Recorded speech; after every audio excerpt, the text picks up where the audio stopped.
nessa noite, Senhor, neste culto, neste mês que se inicia, Senhor, neste dia 1º, neste mês, Senhor, a qual vai ser o culto com as mulheres, Senhor. Pai, use, Senhor, cada um a qual vai ter a sua oportunidade nesta noite, Senhor, para falar com a tua igreja, Deus, para falar com este povo, Senhor. Pai amado, Pai querido, assim como o Senhor tem falado em secreto conosco, Senhor, fala também, Senhor, através dos teus grandes líderes que vão estar, Senhor, com a oportunidade de falar aqui neste altar de hoje, Senhor. Pai amado e Pai querido, a tua presença é notória neste culto, Senhor. Pai, obrigado, Deus, porque o Senhor tem trago nós em segurança para esta casa, Senhor. O Senhor tem dado a oportunidade, Senhor, de podermos estar adentrando aqui dentro, Senhor, para poder estar te louvando e te engrandecendo neste momento, Senhor. Pai, nós viemos aqui apenas entregar, Senhor, tudo aquilo ao qual nós já temos plantado durante o dia, Senhor. Gratidão ao Senhor, Pai. E muito obrigado, Deus, porque o Senhor nos amou primeiro. E, Pai, então nos ensina a amar o próximo cada dia mais, Deus. Pai, muito obrigado por esse dia de hoje. É essa oração que eu te faço, te agradeço, em nome de Jesus.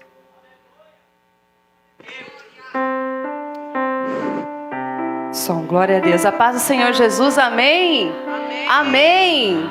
Você pode aplaudir o Senhor Jesus nessa noite? Porque toda honra, toda glória, toda majestade seja dada somente a Ele. E hoje é um motivo de muita alegria de todos nós estarmos aqui com essa rica oportunidade de bendizer a Ele que fez os céus e a terra e tudo que neles há. Amém? Aleluia. Bem sei eu que tudo podes, que tudo podes. Nenhum dos teus planos podem se frustrar. A vontade é sua, Senhor. A vontade é sua. A minha vida em tuas mãos está. Nenhum dos teus planos podem se frustrar. Oh, nenhum dos teus planos podem se frustrar. Não se frustrarão, não se frustrarão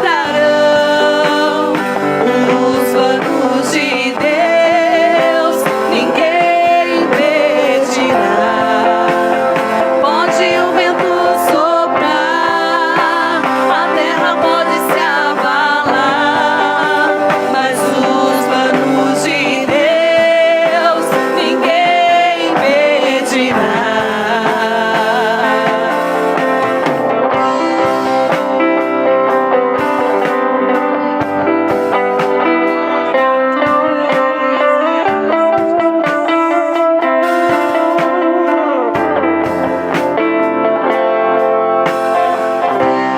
Bem sei eu que tudo podes, nenhum dos teus planos podem se frustrar.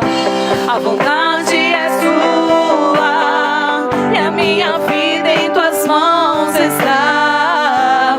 Nenhum dos teus planos podem se frustrar. Oh, nenhum dos teus planos podem se frustrar. Não se frustrarão, não se frustrarão os planos de Deus, ninguém impedirá. Pode o vento soprar, a terra pode se abalar, mas os planos de Deus ninguém impedirá. Ninguém pode te ajudar, ninguém pode te levantar, mas se Deus tem um plano contigo, ninguém impedirá. Quando passares pelas águas, eu estarei contigo, filho. Quando passares pelo fogo, ele não te queimará.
aplaude ao Senhor Jesus. Glória a Deus, aleluia. Vamos continuar adorando ao Senhor Jesus, clamando a Ele, nos rendendo a Ele em qualquer circunstância das nossas vidas. Amém. Glória a Deus, aleluia. Aleluia, Jesus. Louvado seja o vosso nome. Enquanto o irmão arruma ali o teclado, eu vou contar um breve testemunho, bem pequenininho, prometo.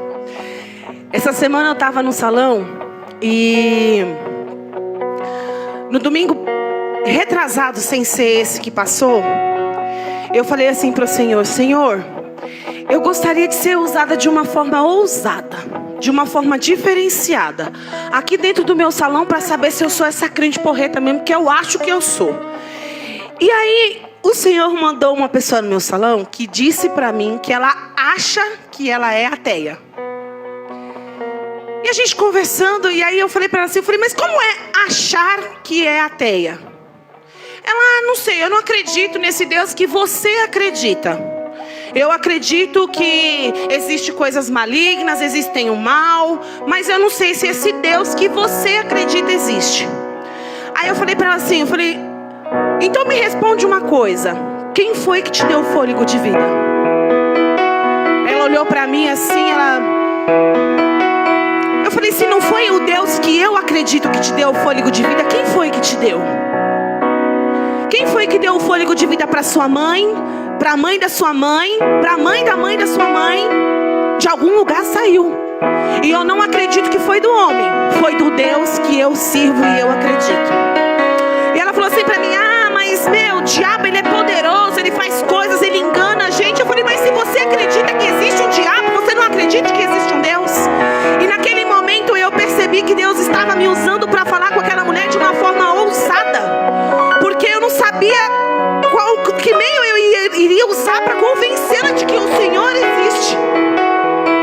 E ela saiu dali do meu salão naquele dia confusa, porque ela disse para mim, eu não sei, você me deixou com uma pulga atrás da orelha agora, porque realmente eu não sei quem foi que me deu o fôlego de vida. Eu falei, foi o Senhor que te deu, e eu tenho certeza absoluta. O que eu quero dizer com isso? Todas as vezes que a gente se derrama na presença do Senhor, Ele nos usa de uma forma diferenciada. Pode sim até ela ter achado que não existia o Senhor, mas eu tenho certeza que ela saiu dali com uma pontinha de dúvida no coração, e ela vai procurar saber desse Deus que nós servimos. Que você possa ser também aonde você estiver, no seu trabalho, na sua casa, com o seu vizinho. Talvez o seu vizinho também esteja esse pensamento. Ele acha que ele é ateu, mas ele nem sabe o que ele acredita.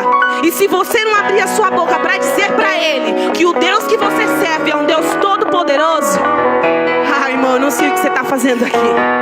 Amém? Vamos clamar ao Senhor Jesus. A ti eu vou clamar, pois tudo vem de ti e tudo está em ti.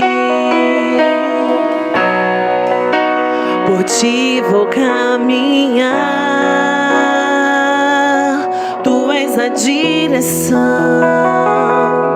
o sol a me guiar. Tudo pode passar,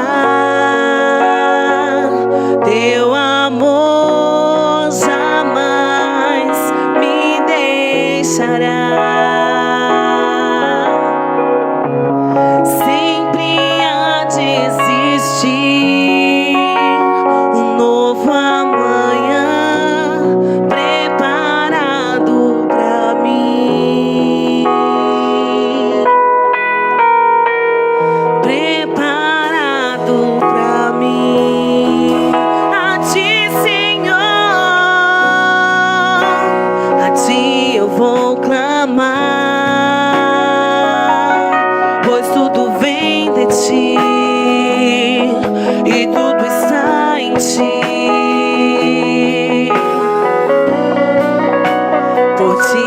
Caminhar,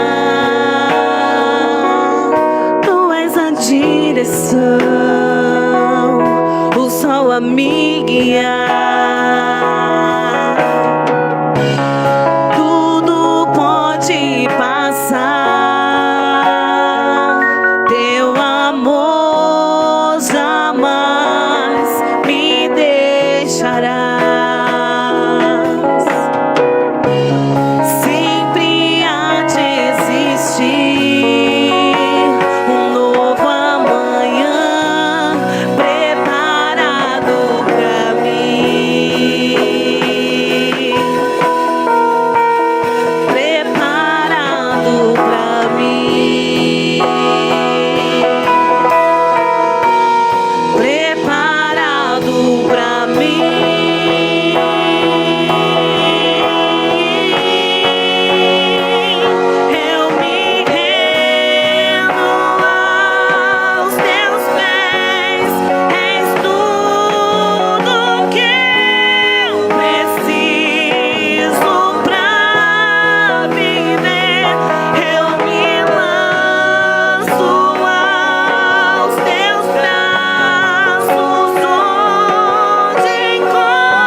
Aos céus e aplauda ao Senhor Jesus.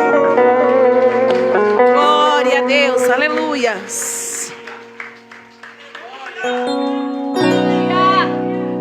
Só o Senhor é Deus e não há outro além dele. Aleluia. Se eu for perguntar aqui para alguém, quem está passando pelo deserto, acho que todo mundo levanta a mão, né? Acho que não fica um, né, Maico, se levantar a mão. Parece que o deserto de alguns é pior do que o outro. Mas quando nós olhamos pelas Sagradas Escrituras, nós observamos que todas as vezes que alguém estava no deserto, o Senhor sempre trouxe a provisão. Agar, quando fugiu de Sara, da ira dela, ela estava no deserto. Mas a palavra do Senhor diz que o anjo do Senhor estava lá também. Mas quando nós passamos pelo deserto e tudo parece que está ao contrário, é onde nós entendemos que a nossa maior dependência não está nas nossas forças, a nossa dependência não está nos nossos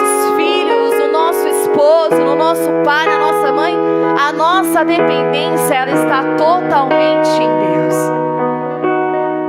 E às vezes é necessário que nós continuamos passar pelo deserto para entender isso.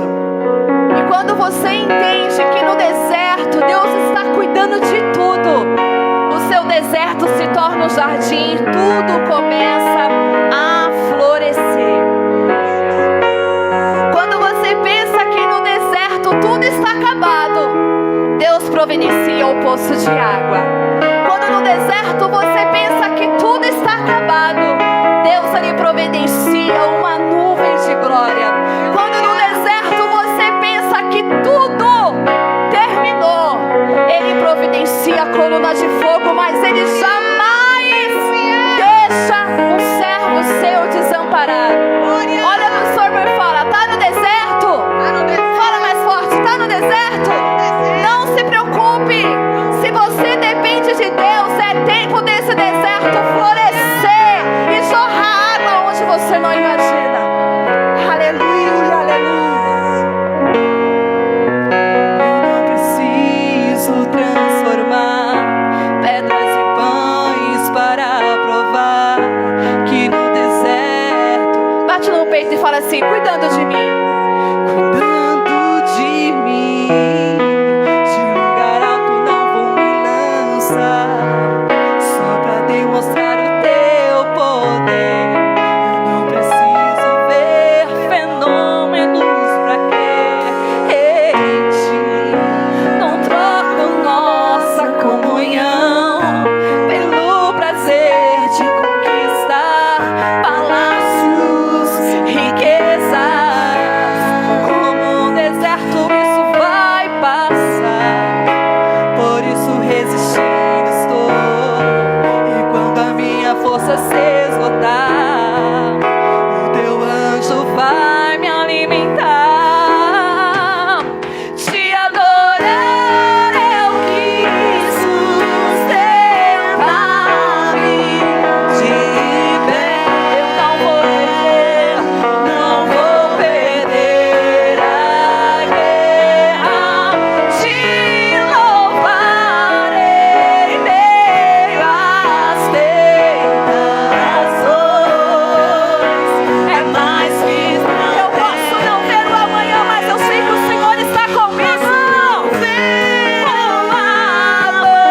Amanhã, mas hoje sei que esse deserto vai chegar ao fim. O Senhor está cuidando de mim. Eu não preciso transformar pedras em pães para provar que no deserto tu estás cuidando de mim. De um lugar alto não vou me lançar, só pra demonstrar o teu poder. Não preciso ver fenômenos pra crer em ti. Não troco nossa comunhão pelo prazer de conquistar palácios,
mantém de pé. Você acabou de declarar que o seu fôlego de vida é o que te trouxe aqui. Alguns sabem que essa semana eu fiquei um pouquinho doente, fiquei ruinzinha. Irmãos, estar aqui é um privilégio. Estar na casa de Deus é um privilégio para poucos. Porque outrora, alguns aqui, eu não vou dizer que eu vivi isso, porque eu não vivi, estavam lá no mundo, Maico, enchendo a cara de cachaça, usando droga, tocando e cantando pro mundo. Outros, outrora, estavam desgastando a sua vida para Satanás. Mas aprove Deus preparar este momento para você desgastar os pés do Senhor Jesus. Glória! Aprove o papai preparar essa oportunidade. O inimigo luta todo dia para te derrubar. O Satanás, ele luta toda hora para te dar uma rasteira e te ver prostrado. Mas a palavra do Senhor diz que 1000 cairão ao teu lado, 10.000 à tua direita, mas você não será atingido, porque aquele que te guarda não dorme. Se a sua adoração pode fazer algum efeito na sua vida neste momento, você vai erguer as suas mãos e vai declarar o refrão desse louvor. Vai falar: Senhor, com as minhas forças eu não chego a lugar nenhum, mas eu sei que o Senhor está comigo e o Senhor está cuidando de cada detalhe. Te adorar é o que sustenta. Pegue as suas mãos e declare: eu não vou perder a guerra. Não vou te louvar.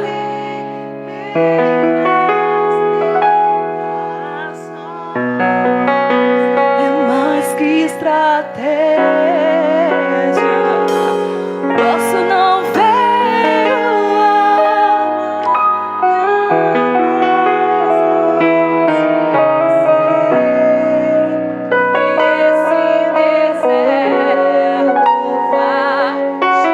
Agora rega suas mãos bem alto, bem alto. Fala: o Senhor está cuidando. O Senhor está cuidando. Agora aplaude a Ele, porque Ele é o Rei da Glória. Aleluia.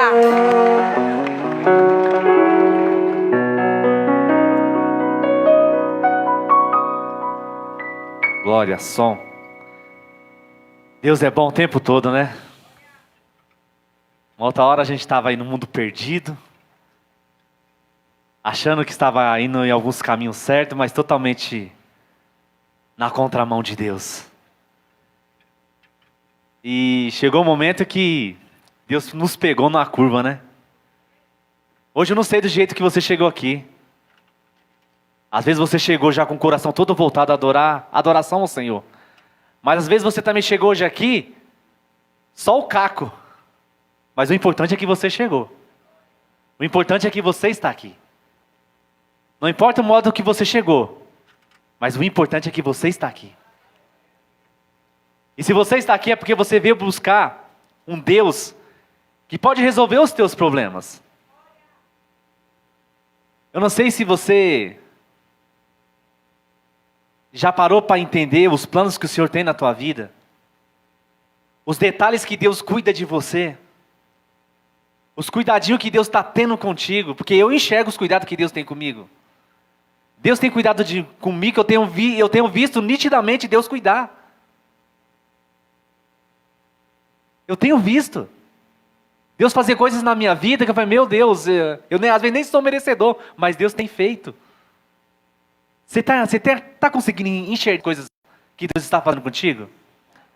E meio deserto é um lugar onde Deus mais vai fazer você buscar a presença dEle. É o lugar onde você vai mais. Esse deserto que tu está passando, levanta a tua cabeça, olha para o alto, que é de lá onde vai vir o teu socorro. É de lá onde vai vir o teu socorro. É de lá, não tem outro lugar. Glória a Deus. Eu quero dar aqui uma oportunidade para a nossa irmã Andréa em falar algo da parte do Senhor. E quando ela se aproxima, as palmas louvam o nome do Senhor.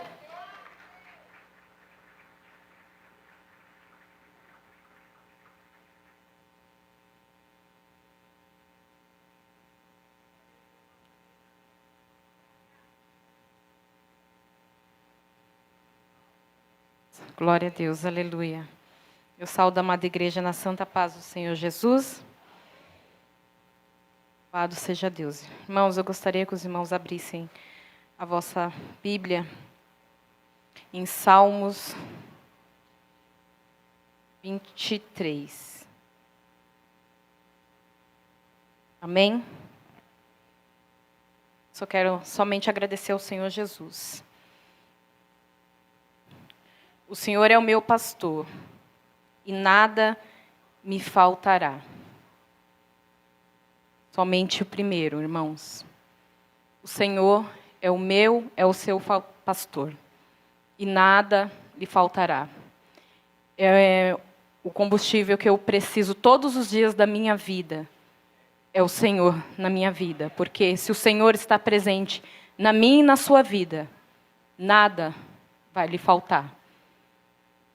Uns meses atrás eu passei um processo de enfermidade e eu estava muito ruim, irmãos, muito ruim. E teve um dia que, ali na minha casa, eu clamei ao Senhor, eu falei, Senhor, eu não suporto mais passar por esse processo dessa enfermidade, eu já não tenho forças, eu não consigo ficar em pé, Senhor. Se for da Tua vontade, que o Senhor me leve, porque eu não suporto mais essa situação. E ali o Senhor falou ao meu coração, a minha graça te basta. Eu falei, amém, Senhor. Eu sou o seu pastor e nada vai te faltar. E numa sexta-feira, na oração que a gente teve aqui, que a gente aprende a palavra do Senhor, quando eu cheguei aqui, eu comecei a passar mal. E eu falei, eu não vou embora. Eu falei, Senhor, eu não vou. Eu vou ficar até o final e vou dobrar os meus joelhos na oração. Quando foi no finalzinho, a pastora Rosângela orou por mim. E eu creio que, a partir daquele momento, eu fui curada. E o Senhor, Ele é o meu e o seu pastor. Irmãos, por mais que tenha adversidade, por mais que venha a prova, o Senhor, Ele está com você. Muitas das vezes nós temos que fazer prova do Senhor Jesus. Jesus é na minha vida. Senhor, é da Tua vontade? É do Teu querer? Irmãos, Deus é fiel na minha vida. Eu não tenho palavras para agradecer o quanto o Senhor tem cuidado de mim. Deus tem feito coisas lindas, maravilhosas na minha vida. Livramentos de morte. Teve uma quarta-feira que, ao virar o carro aqui, o cara quase bateu no meu carro e o Senhor me deu livramento. Mas tenho estado buscando, orando, intercedendo, e o Senhor tem cuidado de mim. Então, nunca se esqueça que, por mais que seja a luta ou a prova, o Senhor, Ele é o seu pastor e nada vai te faltar. Amém? Eu agradeço a oportunidade em nome do Senhor Jesus Cristo. Glória a Deus. Deus é bom o tempo todo. E o tempo todo Deus é bom. Ele sabe onde você coloca cada pezinho seu, Deus sabe. Você não consegue se esconder do Senhor, não. Pode estar no meio da prova, pode estar no meio da riqueza, pode até tentar se esconder, mas Deus sempre vai estar olhando por nós. Pode ter certeza disso. Amém? Quer chamar aqui... Cadê o Naldinho? Glória a Deus. Amém. Vou chamar a evangelista Kelly, então. Vem falar de dízimos e oferta.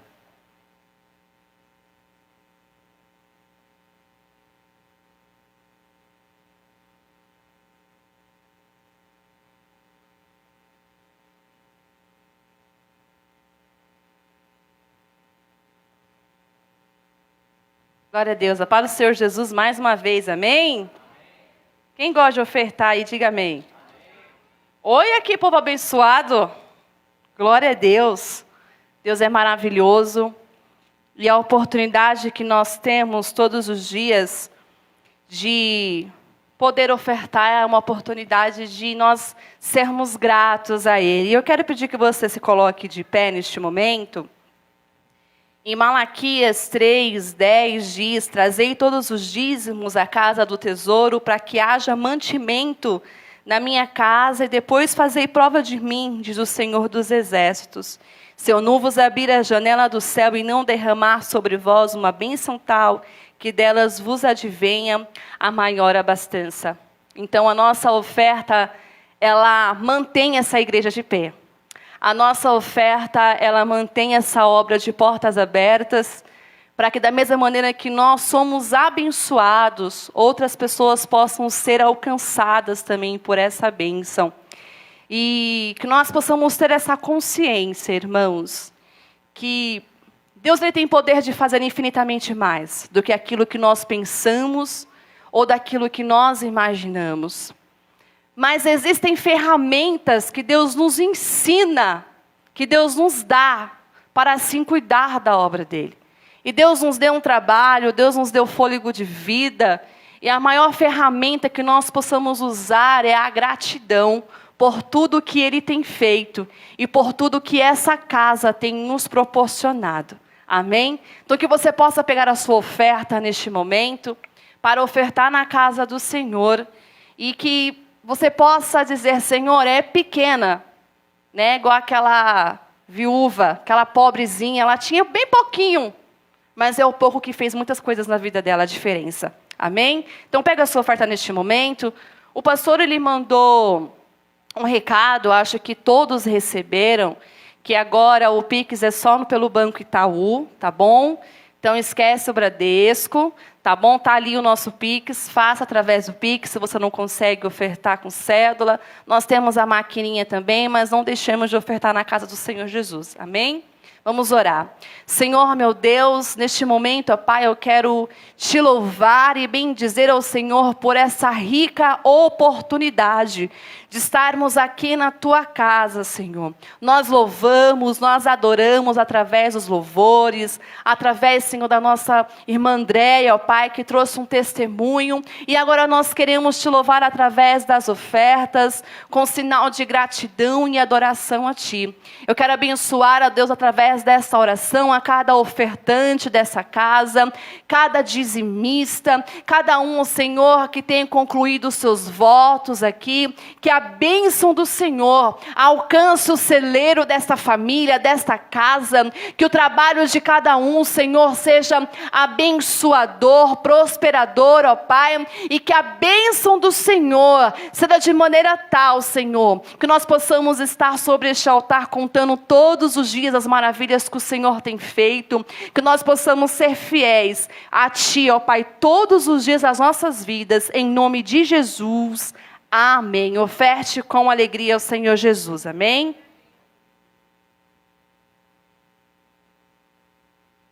Pastora Lídia. Coloque de pé em nome de Jesus. Coloque de pé, igreja.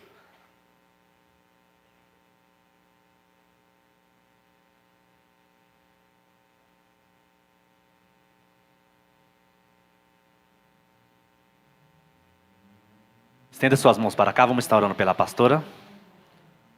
Amém? Soberano Deus e eterno Pai, eu te peço nesse momento, Senhor, que o Senhor venha abrir o conhecimento, o entendimento, Senhor, a sabedoria da Tua serva nesta noite, Senhor. Pai, assim como o Senhor usou aqueles grandes apóstolos, Senhor, que aquela graça que derramou sobre as vidas deles, Senhor, derrame sobre a vida da Tua filha nessa noite, Senhor.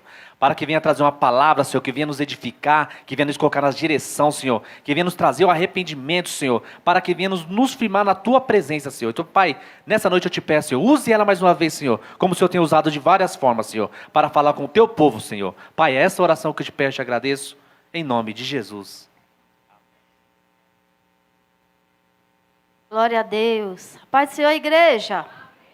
Tudo bem com vocês? Foi me dada aqui uma responsabilidade para falar sobre o livro de Juízes. Nós estamos na Semana das Mulheres da Bíblia, no mês, né? Das Mulheres da Bíblia. Mas antes, como foi combinado, o pastor Renato é um homem que ele não esquece das coisas, glória a Deus por isso. Toda primeira quarta-feira do mês, fala-se sobre um livro da Bíblia, né? E hoje nós vamos falar sobre o livro de Juízes. Obrigada, Vara. E eu quero abrir num versículo que não é em Juízes, mas eu quero abrir num versículo que parece bem o livro de Juízes. Você vai abrir em 2 Crônicas 7:14. Aleluia. Deus é bom, né? Vocês estão bem? Glória a Deus. 2 Crônicas 7:14 está escrito assim: se o meu povo, que se chama pelo meu nome, se humilhar e orar, e buscar a minha face, e se converter dos seus maus caminhos, eu ouvirei dos céus e perdoarei os seus pecados e sararei a sua terra. Amém? Podem se assentar. Por que eu pedi para vocês lerem esse versículo? Porque parece muito com o livro de Juízes. Eu quero agradecer o Alan, viu, Alan? Obrigada, Alan. Obrigada. Eu não coloquei muita coisa, não. Tá? Eu fiz algo rápido, porque nós vamos ter que ministrar uma palavra junto. Então eu fiz pouca coisa. Juntei com o Alan, tinha me ajudado, viu, Alan? E vamos falar um pouquinho sobre o livro de Juízes. O livro de Juízes é o 7º livro da Bíblia. Segundo livro histórico. Ele tem 21 capítulos. Conta mais ou menos uma história de 350 anos. Imagine que não é pouca coisa. 350 anos em 21 capítulos é bastante coisa. É muita história. Eu vou falar para vocês. Vale a pena ler. Gente, senta para ler o livro de Juízes. Tem muita história. Tem muita coisa interessante. Então, por que foi chamado de Juízes? Olha lá. Por causa dos seus vários governantes, foi dado o nome de Juízes, ao todo 12. São as figuras centrais do livro. São líderes levantados por Deus para que houvesse liderança em tempo de emergência. Eu quero que vocês abram lá em Juízes. Capítulo de número 2, versículo de número 16. Vocês podem ir deixando aberto aí. Olha, capítulo 2, versículo 16 está escrito assim: então o Senhor suscitou juízes que os livraram das mãos dos que atacavam e roubavam. Então Deus levantava juízes em época de emergência. Toda vez que era necessário, Deus levantava um juiz. Qual era a função do juiz? Livrar o povo dos opressores como líder militar e resolver as disputas e defender a justiça na função de líder civil. Amém? Eu acho que é aqui que a gente muda esse negócio. Panorama do livro de Juízes. O livro narra os atos de muitos desses líderes, sendo que alguns deles ajudaram a libertar Israel dos seus feitos, né, e seu comportamento pecaminoso. Quando Deus dava ordem para conquistar uma terra, Deus falava: extermina todo mundo, mata todo mundo, ninguém deve ficar vivo. Por quê? Porque o que acontecia? Acontecia isso aqui, ó. Conquistas incompletas era prenúncio de apostasia. Toda vez que eles deixavam um pouquinho de gente ali, um pouquinho de gente acolá, aquele povo depois se juntava e via contra o povo de Deus. Então, toda vez que eles tinham que avançar, eles tinham que fazer a limpa, tinha que matar todo mundo. Não interessa se era mulher, se era criança, tinha que exterminar. Sabe o mal quando tem que se tirar pela raiz, querem? É mais ou menos isso aí. Então, qual é o tema do livro? Ciclos de fracasso e apostasia sem um líder nacional. Não tinha um líder nacional. Josué morre. Depois que Josué morre, Josué não deixa sucessor. O autor do livro, anônimo, mas a tradição judaica fala que, deixa eu voltar, aqui ó, atribui a Samuel, porque Samuel era escritor e educador. Situação nacional de Juízes. Após a morte de Josué, o povo ficou sem uma liderança. E o povo sem liderança começou cada um ser dono de si. Cada um era a sua própria lei. Então houve fracasso nas conquistas da terra, como também houve fracasso na questão de cumprir e guardar as leis de Deus. Então é um livro de opressão, de dificuldades e ao mesmo tempo um livro de misericórdia, manifestação e poder de Deus. Por isso que eu abri em 2 Crônicas 7,14. É um livro que você vai ver muito falar. E o povo fez o que era mal aos olhos do Senhor. Muitas vezes, vários capítulos seguidos, e o povo fez o que era mal aos olhos do Senhor. E o povo era castigado, aí o povo clamava, Deus socorria. Aí o povo passava um tempo, o povo errava, pecava, depois clamavam, Deus ia lá e socorria. Viviam um tempo dessa forma. Os israelitas caíram em condições crônicas de apostasia, aceitavam entusiasmadamente o livramento de Deus, mas quando lhe faltava uma liderança, retornavam às práticas antigas, que era o pecado, se afastavam de Deus. A frase fizeram o que era mal aos olhos do Senhor permeia por todo o livro.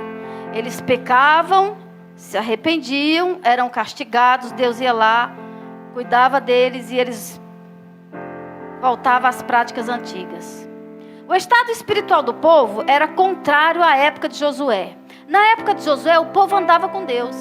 Na época de Josué, ele conquistava cidades, ele enfrentava as situações e tudo era resolvido porque Deus estava com eles. Mas quando chega a época de Juízes, se torna o contrário. Houve um fracasso na questão das conquistas e na guarda da lei, como eu já falei para vocês. Nós fizemos aqui um apanhado bem interessante sobre mais ou menos o que acontece no decorrer do livro. Não vou falar bem explicadamente, mas eu queria que vocês lessem o livro de Juízes. Gente, é muito da hora. Olha aqui, no primeiro capítulo já, o povo desobedece a Deus. Eles conquistam terra e deixam povo. Conquistam outra terra e deixam povo.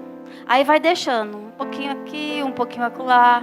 Então Deus, ele se ira, mas Deus lembra da aliança.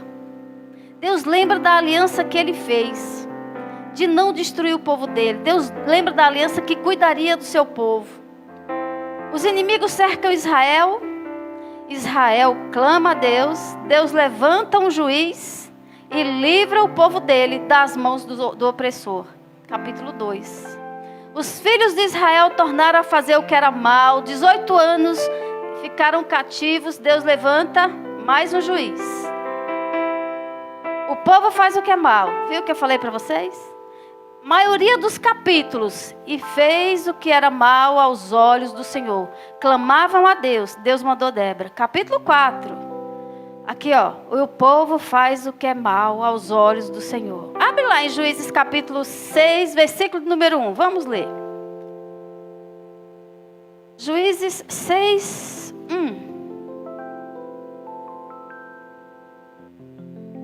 Quem quiser, pode ler. Com aquela voz de trovão que o pastor Renato fala.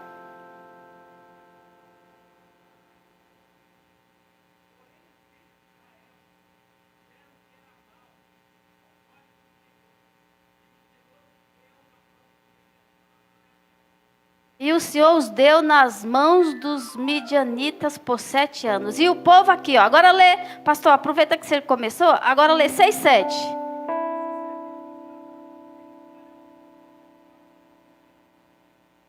Deus os livrou. Aí aqui, 6, 11.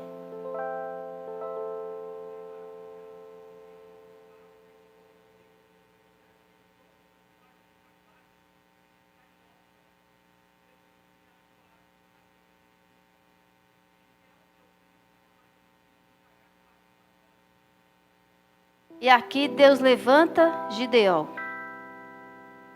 Porque o povo clamou. Porque o povo fez o que era mal aos olhos do Senhor. E o Senhor levantou Gideão. Vocês lembram da história de Gideão? Está em Juízes, lembra? História bonita, gente. A liderança de Gideão, a estratégia de Abimeleque. Quem era Abimeleque?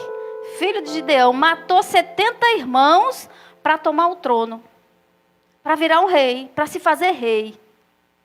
Olha só. Aqui, ó.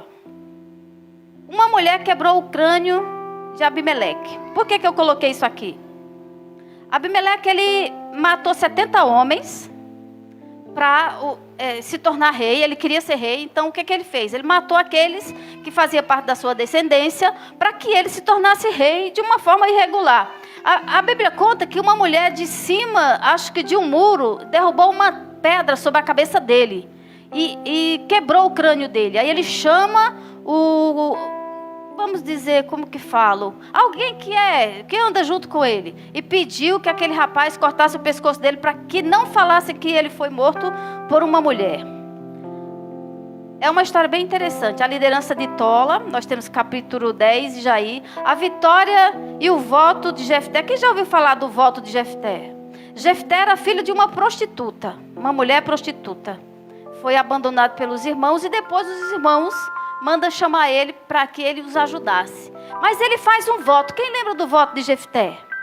Ele fez um voto de que se ele ganhasse a guerra, se Deus o ajudasse, a primeira pessoa que saísse da casa dele, ela era oferecida ao Senhor como um sacrifício. E quem saiu quando ele volta para casa? A filha dele. Aí vem aquela história que o pastor falou aqui. Será que ele ofereceu a filha dele? Precisa ler direitinho lá para você entender. A batalha de Jefté com os eframitas. O nascimento de Sansão. Sansão foi o único aqui que foi preparado por Deus desde o nascimento da mãe dele. Antes que nascesse, a mãe dele era estéril. Deus já o escolheu como nazireu. Nazireu, fazia-se um voto nazireu. Não podia raspar o cabelo, não podia tocar em coisas impuras, não podia deitar com prostitutas, não podia tomar vinho, não podia tocar em morto. Então, Sansão foi o último dos juízes. Ele negligenciou todo o voto nazireu. Tudo que ele não podia fazer, ele fez. Aqui, quem sabe com quem Sansão casou? Qual delas? Não, tem uma história especial aqui. Alan, essa história aqui, por exemplo, Sansão toca fogo na seara dos filisteus. Por que Sansão tocou fogo na seara dos filisteus? Ele casou com uma mulher e quando ele chegou em casa, ele foi para casa todo feliz, né? Contando do meu jeito. Quando ele chegou em casa, o pai dela tinha dado ela para outro homem. Então ele ficou nervoso, ele pegou 300 raposas, amarrou uma na outra e colocou fogo na cauda delas. E aí soltou elas na seara dos filisteus, onde tocou fogo na seara do filisteu. Por isso que eu falo de vez em quando, vamos tocar fogo na seara do filisteu. Então, uma moça bem interessante, Dalila. Está cheio de Dalila por aí. O relacionamento de Sansão e Dalila. A idolatria da família de Mica. A idolatria da tribo de Dan. O levita e a prostituta. Essa história aqui é bem interessante, né? Esse homem, ele era um levita. Ele tinha uma concubina e a concubina dele foi abusada por muitos homens. E ela morta, ele dividiu ela em 12 partes. Vale a pena ler o livro de Juízes. É uma história muito interessante. Não vou contar tudo para vocês não ficarem sabendo. E aqui, a obstinação de Benjamim e a lamentação por Benjamim, o caso das mulheres. O livro de Juízes é um tempo de socorro de Deus. É um tempo que parece muito com o tempo da gente. A gente erra, a gente falha, a gente pede socorro, Deus nos socorre. A gente erra, falha, pede socorro, Deus nos socorre. Então o livro de Juízes é muito interessante de ler. Eu não consigo falar para vocês do livro de Juízes como o pastor Renato falaria. Mas é isso que eu queria passar para vocês. Certo? Bem? Agora vamos entrar para a palavra.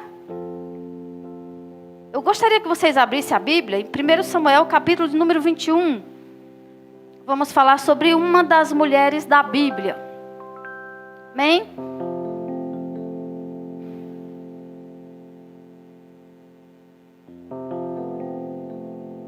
Glória a Deus. Deus é bom, amém?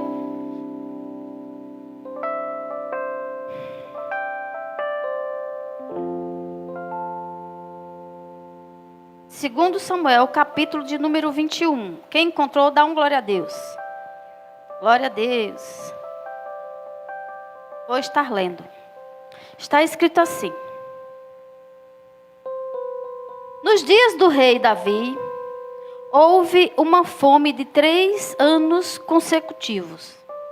Davi consultou o Senhor e o Senhor lhe disse: é por causa de Saul e da sua casa sanguinária, porque ele matou os gibeonitas.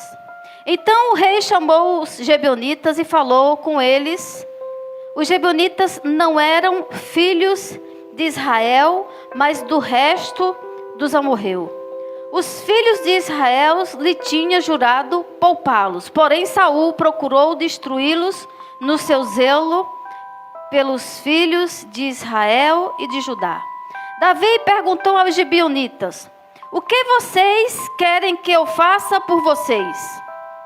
E que resgate lhes darei para que abençoe a herança do Senhor? Os gibeonitas responderam: a nossa questão com Saul é com sua casa. Não tem nada a ver com prata nem com ouro. Tampouco não pretendemos matar pessoa alguma em Israel.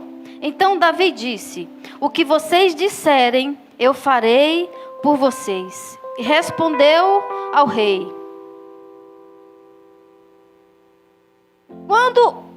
quanto ao homem que nos destruiu e procurou que fôssemos exterminados, sem que pudéssemos subsistir dentro das fronteiras de Israel, que nos sejam dados 7 homens dos seus descendentes, para que os enforquemos diante do Senhor em Gibeá de Saul, o eleito do Senhor. E disse o rei: eu os dou, eu os darei em suas mãos. Mas o rei poupou Mefibosete, filho de Jonatas, filho de Saul, por causa do juramento ao Senhor que fez entre Davi e Jonatas, filho de Saul. Porém o rei pegou os 2 filhos de Rispa, filhos de Aiá, tinha tido de Saul, a saber, Armone e Mefibosete. Pegou também os 5 filhos de Merabe, filha de Saul. Versículo de número 9. Davi os entregou nas mãos dos gibeonitas, que os enforcaram na noite, no monte, diante do Senhor. E os 7 morreram ao mesmo tempo. Foram mortos nos dias da colheita, nos primeiros dias, no princípio da colheita da cevada. Mês de abril, por aí.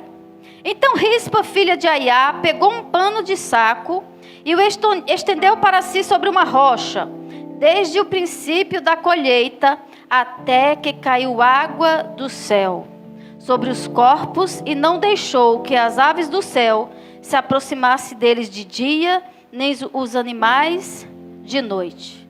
Amém? Glória a Deus. Deixa eu terminar ali, ainda tem um aqui, ó. Peraí.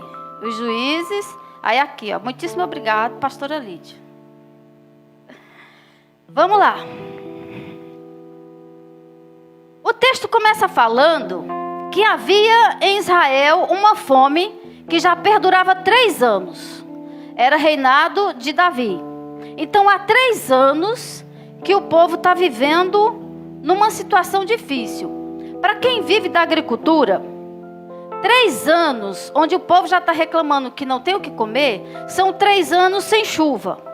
São 3 anos onde não tem colheita. São 3 anos onde a terra não dá o seu fruto. São 3 anos em que o povo plantou a melhor semente, mas a semente não vingou. A semente não foi colhida, porque não chovia. Se não chove, a semente não brota. Então tinha 3 anos que tinha fome em Israel. E quem era o rei nessa época era o rei Davi. O interessante é que em Deuteronômio, capítulo número 11, Deus faz uma promessa para o seu povo. Deus faz uma promessa para o povo de Israel, que o povo dele não padeceria necessidade. O povo dele não passaria fome. Ele fala o seguinte: se vocês seguirem os meus mandamentos, se vocês seguirem aquilo que eu estou falando para vocês, vocês serão um povo forte. Aonde vocês chegarem, a terra será sua. Aonde vocês colocarem a planta dos seus pés, ali vocês conquistarão. Vocês serão um povo forte. Tomarão posse das terras. Eu prolongarei o dia de vida de vocês. Não precisa vocês fazer igual o povo do Egito, que planta e busca no lago para regar. Não precisa fazer isso, porque eu vou mandar chuva. Eu vou mandar chuva no tempo certo. Eu vou mandar chuva no outono e vou mandar chuva na primavera. Eu vou mandar a chuva pequena e vou mandar a chuva grande. Mandarei as primeiras e as últimas chuvas. Vocês terão chuva sobre a terra de vocês. Os meus olhos estarão sobre vocês todo o tempo. Não haverá deserto, não haverá fome. Vocês terão azeite, vocês terão uva e vocês terão os cereais. E o gado de vocês também terá o que comer. Mas, cuidado. A bênção e a maldição está sobre vocês. Vocês não viverão o deserto. Se vocês seguirem a minha palavra, vocês terão bonança. O interessante é que a Bíblia não fala que nós vamos viver no deserto. A Bíblia não fala que nós vamos viver em tempos só de aflição. Tempos difíceis vêm. Sempre virão tempos difíceis, é normal. Mas Deus, Ele promete ao seu povo tempo de abundância. Deus promete ao seu povo que os olhos dele, meus olhos estarão sobre vocês. Se vocês seguirem os meus mandamentos. Se vocês estiverem de acordo com aquilo que eu lhe mando. Não haverá tempo de escassez. Vocês terão o azeite, vocês terão a uva. O gado de vocês não padecerá necessidade. Mas o céu está fechado há 3 anos. Há 3 anos não chove. Há 3 anos sem comida. Eu lembro... Depois eu falo. Observe que Davi, ele para pensar depois de 3 anos. Já observou que às vezes a gente observa que tem situações na nossa vida que não está boa, mas a gente vai deixando passar? Eu acho que Davi fez a mesma coisa. Primeiro ano, do ano que vem Deus manda, Deus não mandou. Segundo ano Deus manda, Deus não mandou. Terceiro ano, quando a fome estava batendo na porta, aí Davi resolve consultar Deus. Nós fazemos isso. Às vezes a gente procura Deus quando a situação já está sem controle, fora do nosso controle. Então o povo já está passando fome. O povo que tem sobre eles uma promessa de bênção, promessa de chuva no tempo certo. Será que Deus esqueceu do seu povo? Sabe que às vezes você fala assim: Deus, o Senhor esqueceu de mim? O que está acontecendo, Deus? Será que o Senhor esqueceu que eu estou aqui? Deus, o Senhor não escuta a minha oração? Será que Deus esqueceu do povo? Às vezes a gente pergunta, né, Andréia? A Bíblia fala que Deus vela sobre sua palavra para se fazer cumprir. A Bíblia fala que passarão os céus e terra, mas a palavra dele não passará. Deus não é homem para que minta, nem filho do homem para que se arrependa. O homem pode prometer, o homem pode esquecer, mas Deus não. Deus, ele não esquece. E o povo com fome. Do que se queixa o homem? Do que me queixo eu? O homem se queixa dos seus pecados, das suas próprias concupiscências. É do que se queixa o homem? Das suas falhas. Aquilo que o homem plantar, certamente ele vai colher. A lei da semeadura, ela existe, ela é certa. Então, do que me queixo eu? Do que se queixava aquele povo? O que tem às vezes atrapalhado o andar da nossa carruagem? Porque às vezes a gente vive tanto no deserto. Porque às vezes a gente reclama tanto. Porque às vezes tem situações na nossa vida que a gente não consegue romper. E quem tem que romper muitas vezes somos nós. A gente fica esperando Deus tomar uma atitude de situações que quem tem que tomar somos nós.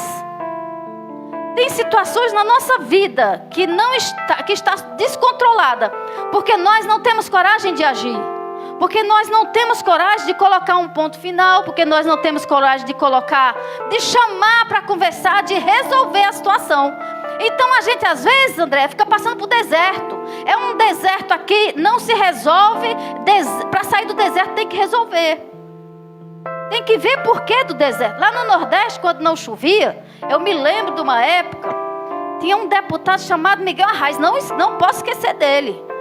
Ele fazia o quê? Ele pegava os aviões, mandava colocar sal e jogar nas nuvens, porque não estava chovendo. O povo estava passando sede, o gado estava morrendo. Não tinha plantação. Plantou, a semente foi plantada, mas não deu fruto, porque a chuva não veio. Então ele jogava sal. Mas o Davi tinha uma outra estratégia. Davi resolve consultar Deus.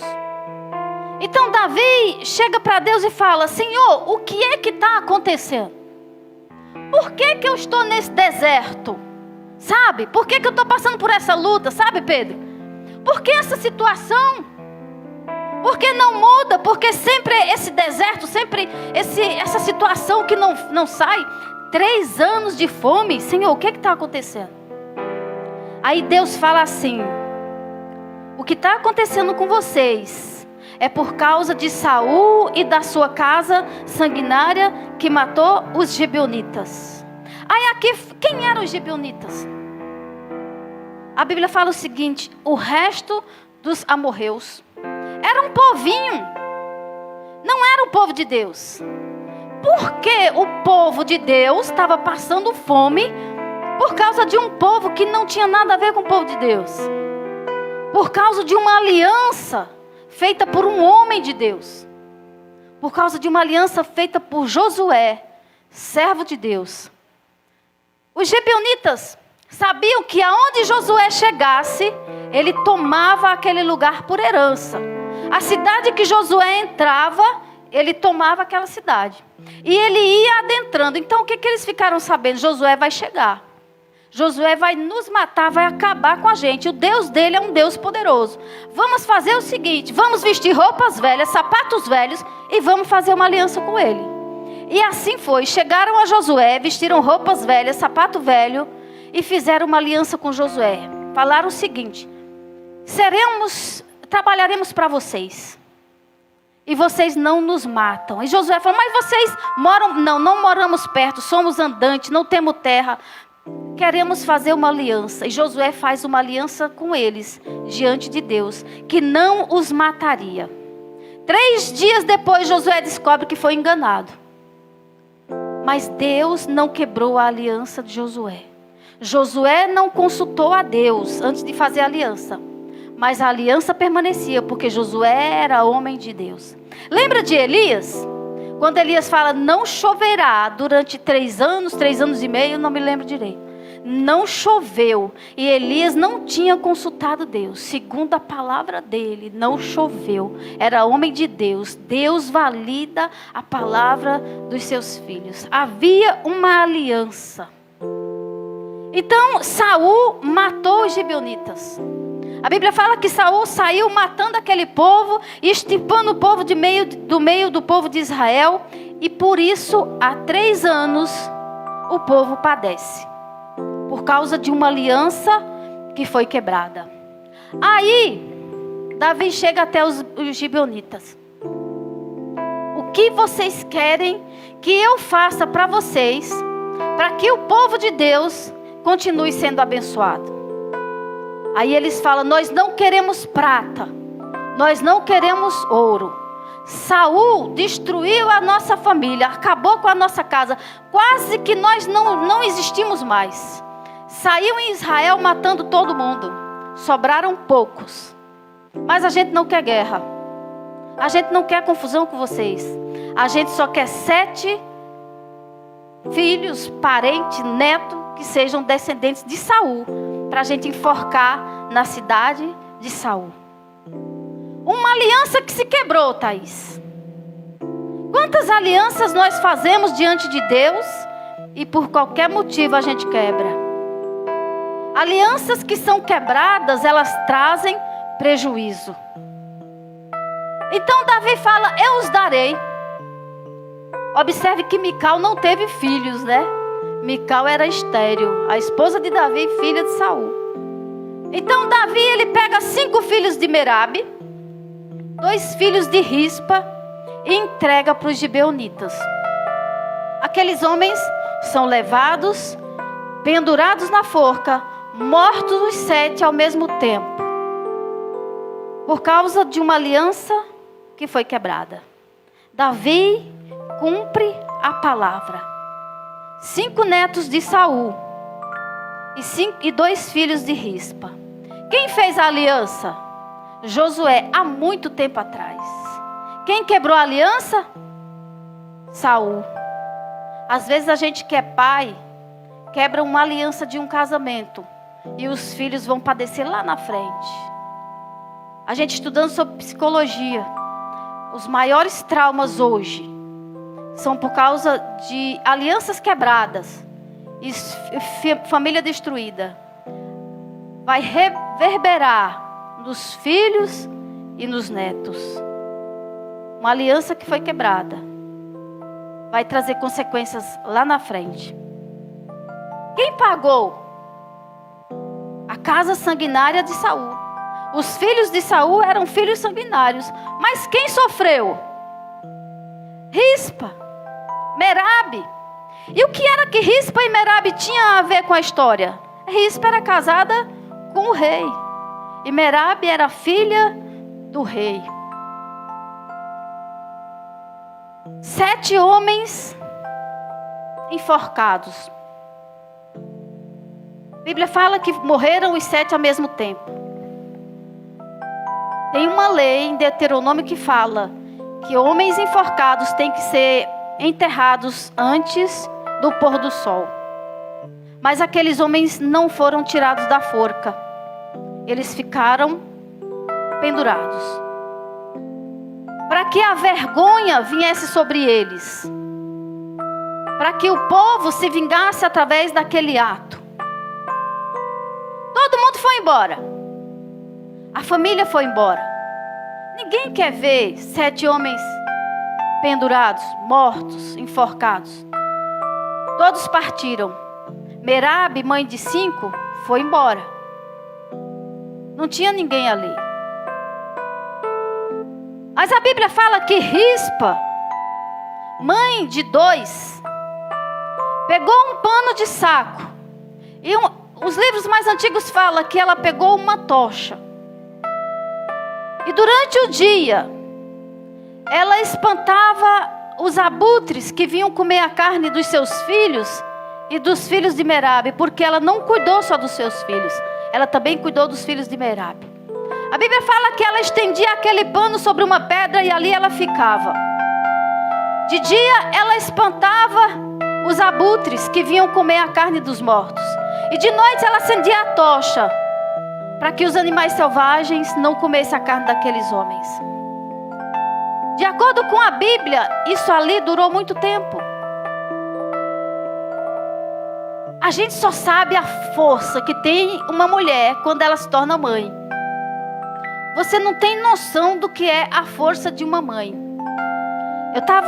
Eu comecei a buscar algumas coisas sobre mãe.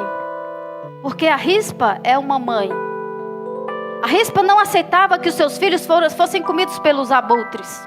Nos dias de hoje tem muitas mães lutando para que os filhos não sejam comidos por abutres. Para que os filhos não apodreçam por aí. Porque o pecado ele fede diante de Deus. Tem muita mãe. Tem muita Rispa por aí. Tem muitos homens que estão aqui porque tem muita mães lá atrás oraram por eles. E às vezes eles nem lembram que a mãe existe. Vai lembrar uma vez no mês. Mas às vezes a sua vida, você está de pé por causa de uma Rispa que colocou o joelho no chão por você. Eu comecei a ler algumas coisas sobre mães. E eu vi, em Minas Gerais aconteceu o seguinte. Um ex-marido tentou matar a esposa. E a mãe, ela se joga na frente da filha. E ela recebe vários tiros. E a filha, no hospital, ela conta que ela só sobreviveu porque a mãe se jogou na frente. E eu li uma história de um é um conto chinês. O conto chinês é o seguinte: quando os pais ficavam muito velhos, 80, 90 anos, que começa a dar trabalho, que viram quase criança, o filho tinha o direito, a obrigação de pegar aquele velho, aquela senhora, e levar no meio do mato, andar e deixar, e voltar. Para que lá ela se perdesse e a vida dela fosse consumida por algum animal. Era uma lei que tinha na época. Não me pergunte se essa lei é verdadeira. Mas deixa eu te contar a história. E aí, uma certa feita, um filho estava na época já para levar a sua mãe, porque ela já estava dando trabalho, já estava dando prejuízo dentro de casa. Então ele pega a mãezinha dele, já seus 90 e tantos anos, e ele entra no meio do mato e vai andando. E daqui a pouco ele observa que ela quebrava galhos. Ela ia quebrando os galhos. Aí ele chegou perto e falou: mãe, a senhora está fazendo tudo errado. A senhora está quebrando galhos para depois a senhora voltar para casa. A senhora não pode voltar. A senhora sabe que não pode. Se a senhora voltar, eu serei morto. Aí ela falou assim: não, filho, eu não estou quebrando os galhos para eu voltar. Eu estou quebrando os galhos para você voltar. Porque nós já demos tanta volta que eu estou com medo de você não saber voltar para casa. Aquele filho pegou na mão daquela mãe, voltou para casa e espalhou para todo mundo: se vocês quiserem me matar, vocês podem me matar, mas eu não vou abandonar minha mãe. E a história conta que por isso os chineses mudaram a história e que hoje eles são um povo que cuida muito dos seus idosos. Vocês sabem que o brasileiro não cuida do idoso? Vocês sabem que o brasileiro não se importa com o mais velho? Você sabe que o brasileiro ele tem a intenção, a noção de que o mais velho é ultrapassado, não presta para mais nada.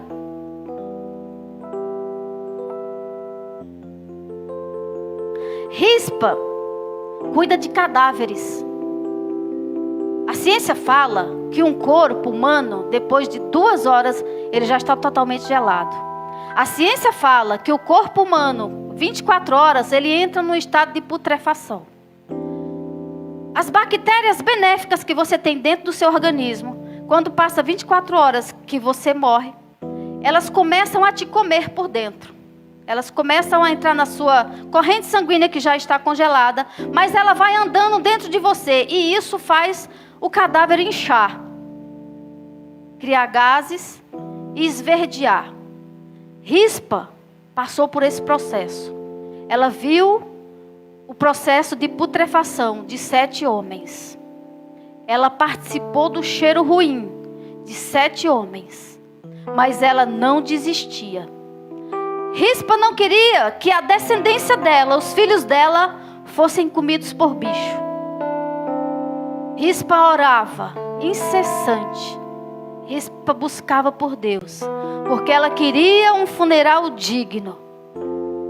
De acordo com a leitura e alguns livros que eu vejo, Deus mandava a chuva seródia e a chuva temporã, ou o contrário. Uma chuva vinha no mês de abril e a outra chuva vinha em outubro. Pelos livros antigos que eu consegui buscar, a Rispa ficou 6 meses cuidando desses mortos. Eles secaram, viraram ossos, mas ela não desistiu. Por que você está trazendo isso, pastora?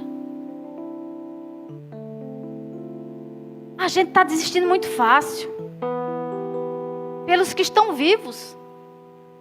A Rispa queria dar um funeral digno para os filhos. De dia ela espantava aqueles bichos, de noite ela incessante, ela cuidava. Eu lembro, acho que tem quanto tempo que a pandemia passou? 2 anos? Morreu muita gente. Um ano depois o povo estava brigando porque queria pular o carnaval. Ninguém lembrava mais de quem morreu. Ninguém lembrava mais que se foi. E o crente tem uma história de falar: foi com Jesus, tá bom, virou as costas, já era. Estamos esquecendo do nosso não cuidamos mais do nosso antepassado, não cuidamos da nossa história. Esses dias o Pedro chegou para mim: mãe, eu quero fazer a minha árvore genealógica, eu quero saber de onde meu avô veio, meu bisavô, eu quero saber de tudo isso. Eu falei, até do bisavô eu estou lembrando, agora para lá você vai ter que conversar com a minha mãe. A gente não está cuidando nem dos nossos, gente. Eu não estou falando dos nossos filhos, mas e os de trás? A Bíblia fala que se cuidarmos dos nossos pais, os nossos dias de vida serão acrescentados, né?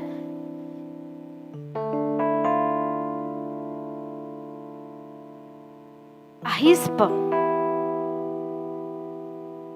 ficou cuidando dos seus filhos. Ela queria um funeral digno.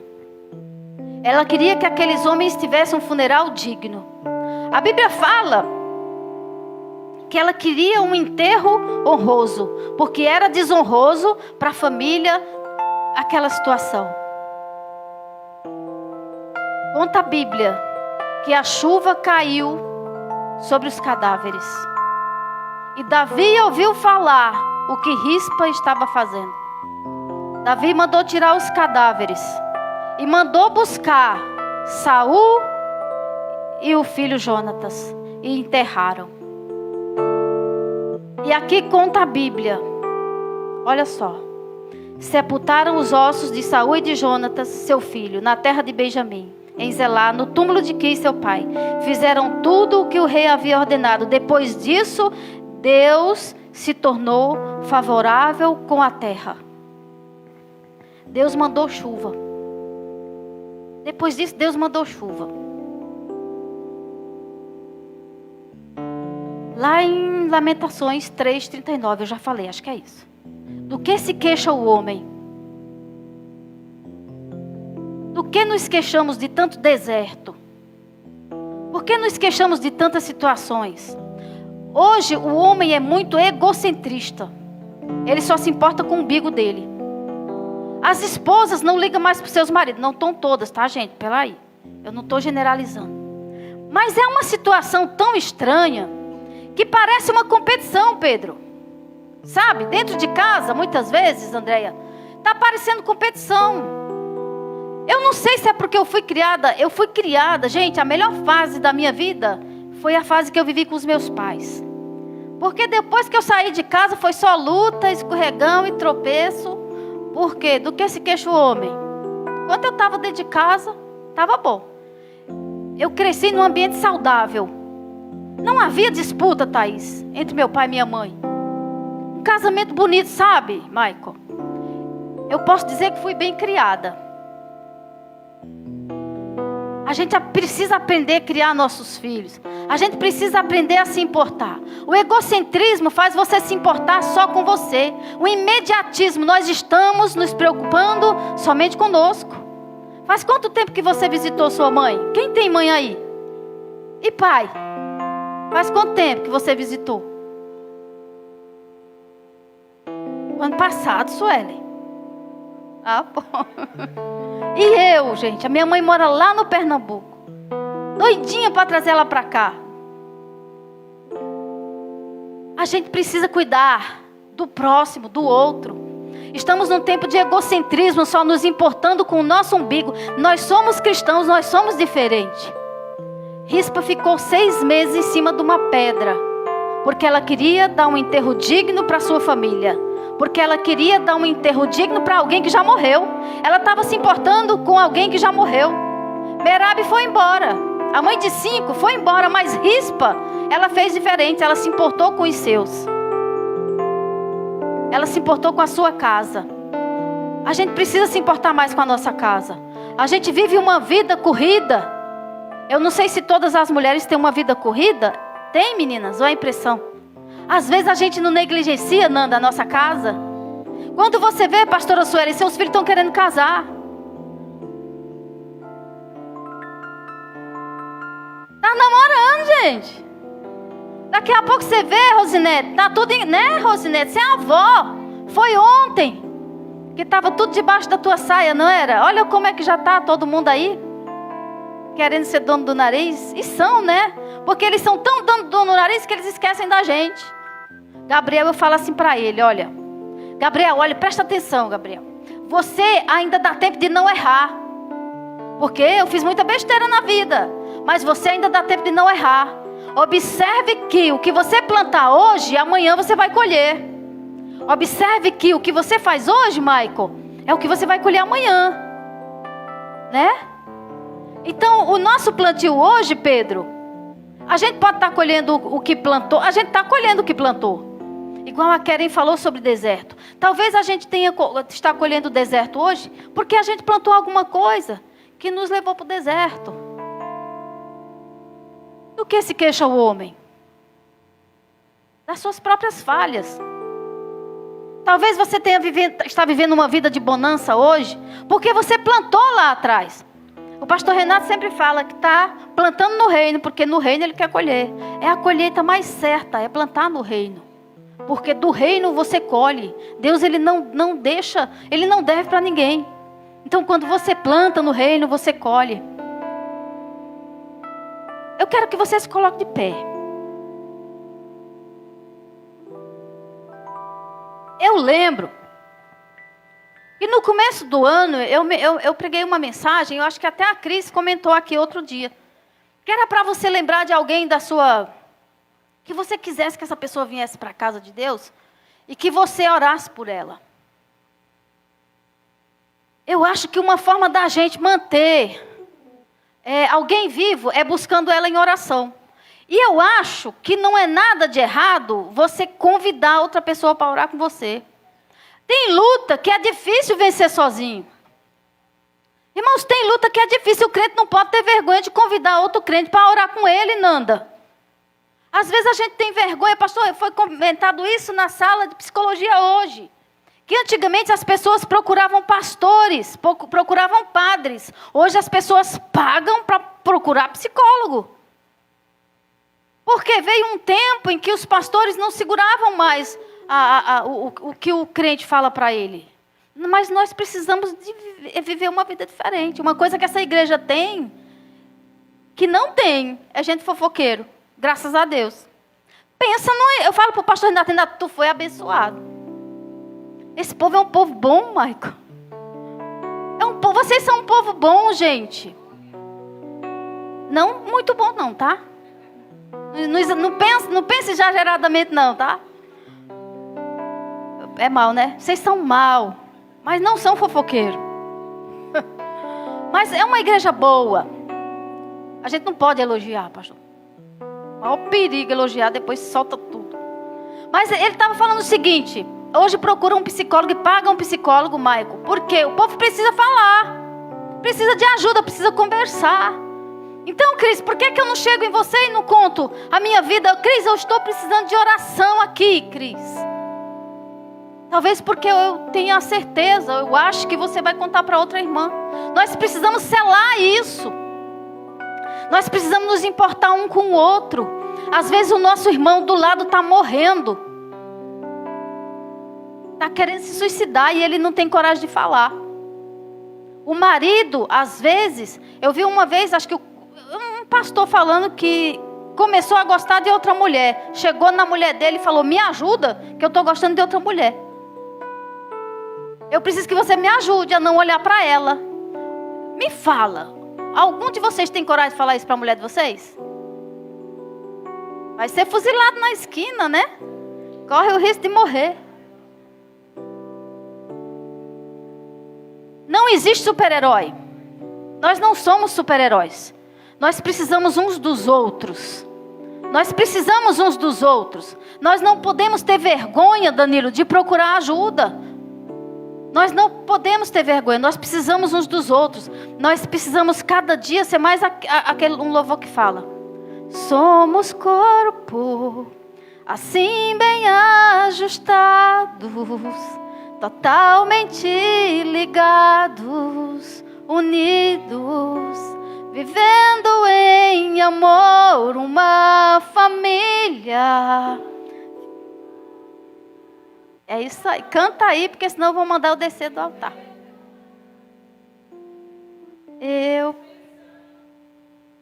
A glória do Senhor, a família. Por que aquele rapaz de ver está na igreja hoje? Porque foram na casa dele. Porque se importaram com ele. Porque a família te abraçou e a família quer viver abraçada. A cada dia nós precisamos disso, nos importar uns com os outros. Cuidar um do outro. Eu quero fazer uma oração por vocês. Amém? Vamos orar? Pai, Senhor, eu não tenho a estratégia para pregar como teu filho prega. O Senhor não me deu. Quem sabe um dia? Eu não sei pregar como Renata Araújo. Mas, Senhor, o que o Senhor me deu, eu estou entregando para o teu povo. E eu queria, Senhor, que esse povo entendesse que nós precisamos uns dos outros. Que nós precisamos ser mais unidos, que nós precisamos ser fiéis uns aos outros. Independente da demanda, independente do erro, independente da confissão, independente da falha, nós precisamos ser mais unidos. Nós precisamos ser um corpo a cada dia, nos importar. Deus, nos ajuda a nos importar com a nossa família. Nos ajuda a cuidar dos nossos, Senhor, dos anciãos, dos mais antigos, porque eles não são descartáveis. Eles são tão valorosos para Ti como nós somos, qualquer um de nós, Senhor. Nos ajuda, Senhor, nos dá sabedoria para cuidar dos nossos filhos. Nos dá sabedoria, Senhor, para ter respeito, para honrar aqueles que são a nossa família. Nos ajuda a honrar, Senhor, a nossa família. Pai, nos ajuda. A gente esquece. Mas o Senhor pode nos lembrar, Senhor. Porque o Senhor é um Deus que lembra. O Senhor não perde de vista aquilo que o Senhor fala. O Senhor é um Deus de aliança. Um Deus de promessa, um Deus que falou que cuidaria daqueles que estão na Tua presença e que tem vontade, Senhor, de estar na Tua presença e que quer Te seguir, Deus. Então cuida de nós, Senhor, esteja os Teus olhos diante de nós, cuidando de nós em todo tempo e esclarece, Senhor, porque às vezes tem vale que a gente não sai. Então, Senhor, nessa noite eu Te peço, alguns irmãos que estão passando por vales, por situações, que o Senhor possa esclarecer o motivo do vale. Porque a Tua palavra fala que o Senhor não nos criou para o vale. O Senhor nos criou para ter uma vida boa. Que os Teus olhos estarão sobre nós. Os nossos dias de vida serão acrescentados. Seremos um povo forte. Porque a igreja é Tua. Então, Senhor, onde tem falha, onde nós erramos, esclarece, Senhor, no nosso pensamento, no nosso coração, para que a gente continue vivendo uma vida sossegada diante do Senhor, Pai. Abençoa a Tua igreja, abençoa a minha casa, abençoa as nossas vidas, Senhor. Eu Te agradeço, Pai, por cada vida que está aqui. E que cada dia nós sejamos um corpo bem ajustado, para a glória do Teu nome. E a igreja diz... Amém. Deus abençoe a todos. E as palmas louvam ao Senhor. Aleluia.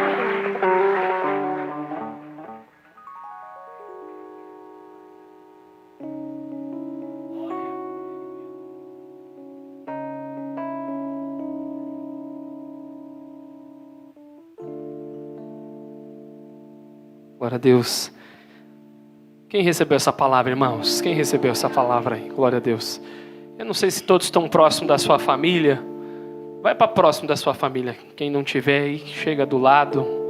Pastor, eu estou sem ninguém. Alguém gruda em alguém aí que é o mais próximo, mas fica próximo em nome de Jesus.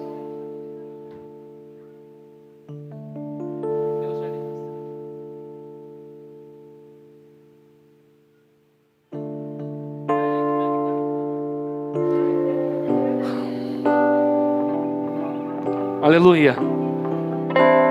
Quem ouviu a palavra de Deus aqui hoje? Que mensagem, né, irmãos? Faz a gente refletir, sim ou não?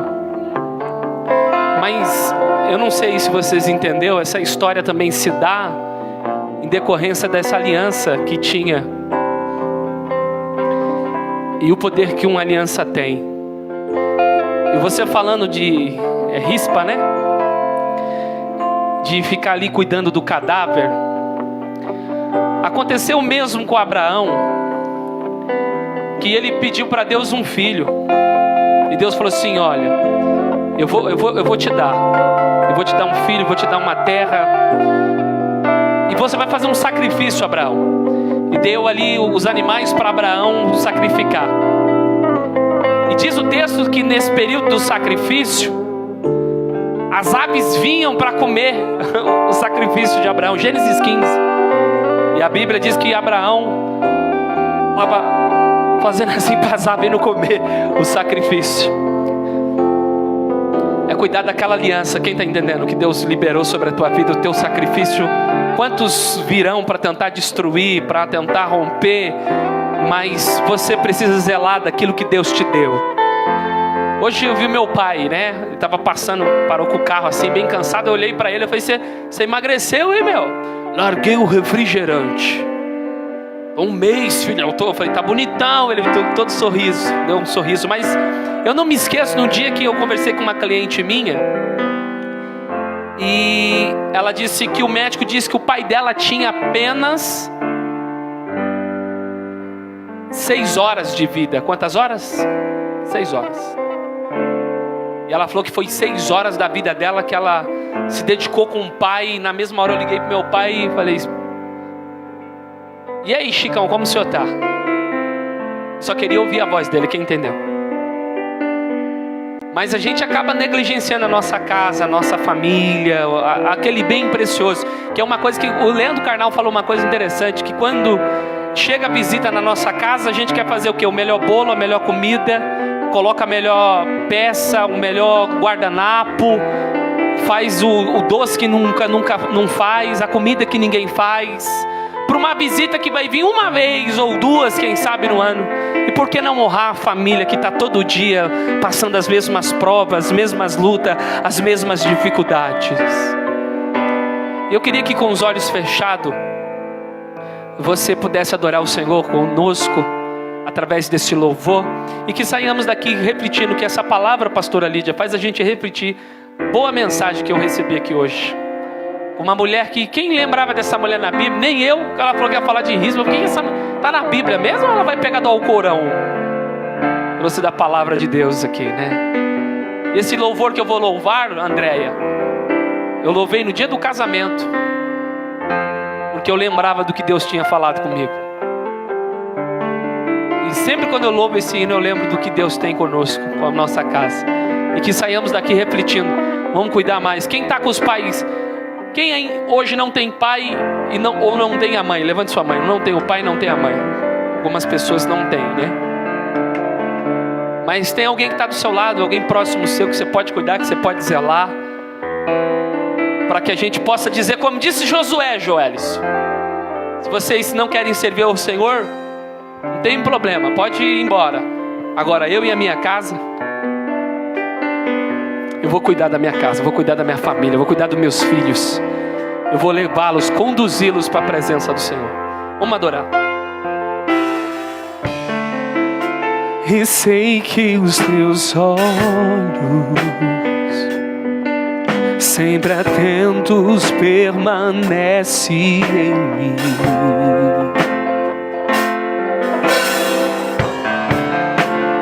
E os teus ouvidos estão sensíveis para ouvir meu clamor. Posso até chorar, mas a alegria vem de manhã. És Deus de perto e não de longe, nunca mudaste, tu és fiel.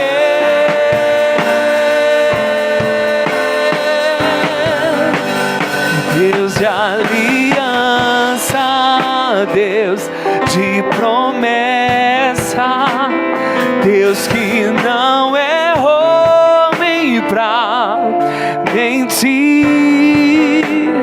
Tudo pode passar, tudo pode mudar, mas suas palavras vão se cumprir. Cante. Sei que os teus olhos, eu quero ver a igreja. sempre atentos, permanece em mim. Cante, cante.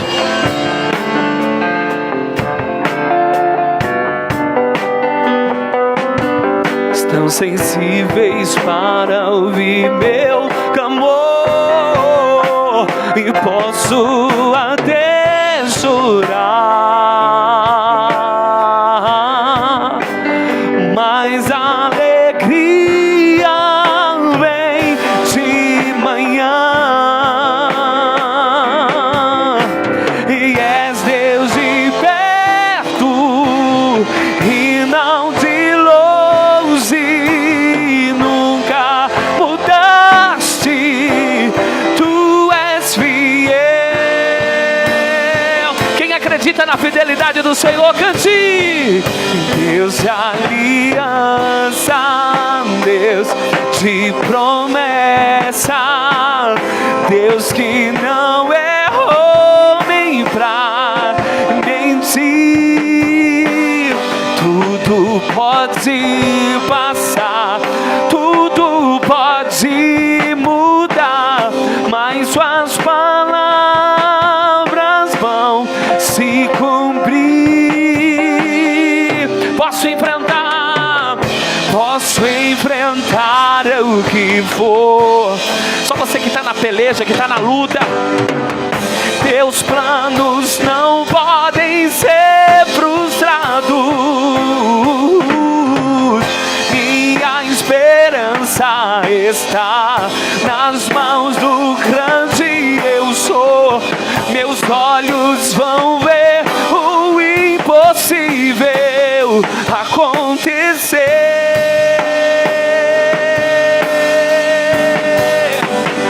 Deus de aliança, Deus. Que Deus guarde teus filhos. Que Deus dê a nós sabedoria para educá-los nos princípios do Senhor. Que possamos conduzir a nossa casa na presença de Deus.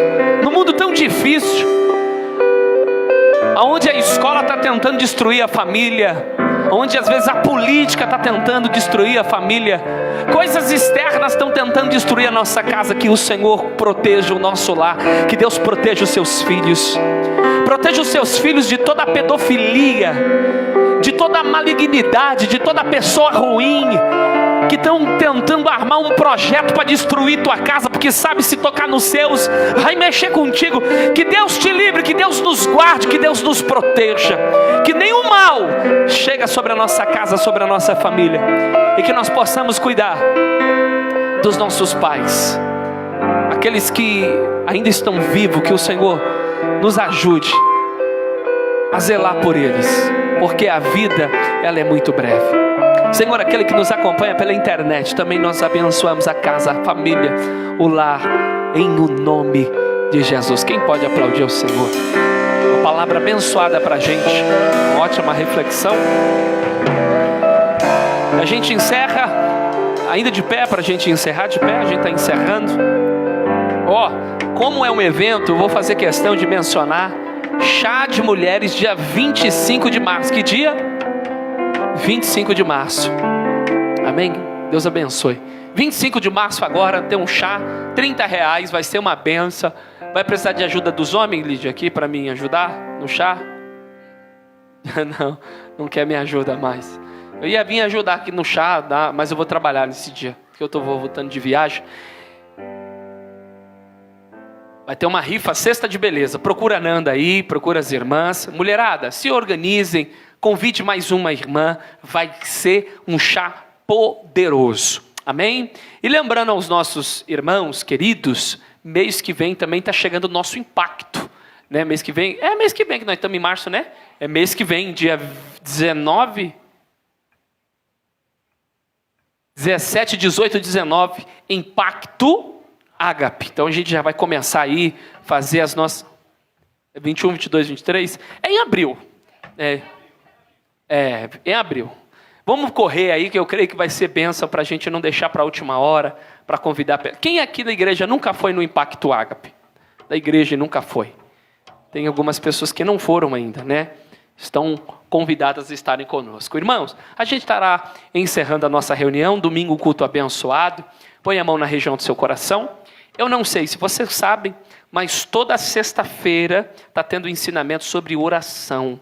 Estamos batendo nessa tecla, a gente está feliz porque eu creio, o evangelista Maico, que dentro desses 3 anos que caminhamos agora a igreja, é um dos períodos que está tendo o maior número de pessoas na oração. A gente está tendo adolescentes orando aqui. Nós estamos fazendo questão, a liderança está de parabéns, conduzindo os adolescentes para estarem orando. Jovem automaticamente já tem que orar, né? Já está com QI um pouco, né, acima, mas a gente tem visto os adolescentes orar, e isso é legal, de conduzir toda a congregação. E a oração, ela é algo da comunidade. Eu não entro em nenhuma particularidade da vida pessoal de ninguém. Eu creio que os irmãos têm a sua comunhão em suas casas, oram ao Senhor. E quem sou eu, líder, para entrar na particularidade da vida de vocês? Agora, no que tange a coletividade, nós estamos conclamando toda a igreja para estar em oração. Todas as sextas, toda sexta-feira. Requisito esse para trabalhar nos projetos da igreja, tá bom? A gente deixou avisado, estou sempre fazendo questão de mencionar, que é no mínimo 50%. Nós temos 4 sexta-feiras. Quantas sextas-feiras? Estamos pedindo apenas 2 como requisito. Quem não preenche o requisito, tanto nos nossos projetos que necessita de pessoas, e isso serve também para as pregações. Já deixei avisado na última reunião de pastores. Eu quero ver um grupo compromissado com oração. Eu não coloquei nem a EBA como requisito, porque aí você vai saber o que é bom para você. Eu vou trazer a minha casa. Se você não quiser trazer a sua, é uma questão particular. Agora, oração, que é espiritualidade, que exige da nossa igreja, então vamos bater nessa tecla. Nos ajude, irmão, a construir uma igreja espiritual. Vai ser gostoso um culto com bastante oração? Sim ou não? Deus vai usar mais nós como pregadores, em todos os aspectos. A oração, ela é primordial. Põe a mão na região do seu coração. Sexta-feira nós estaremos aqui.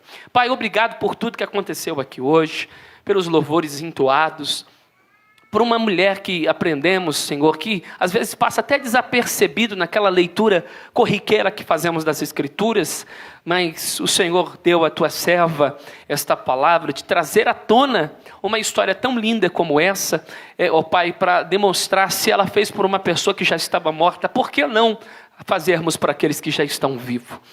Vamos sair daqui mastigando esta mensagem, Senhor. Obrigado por tudo o que aconteceu aqui.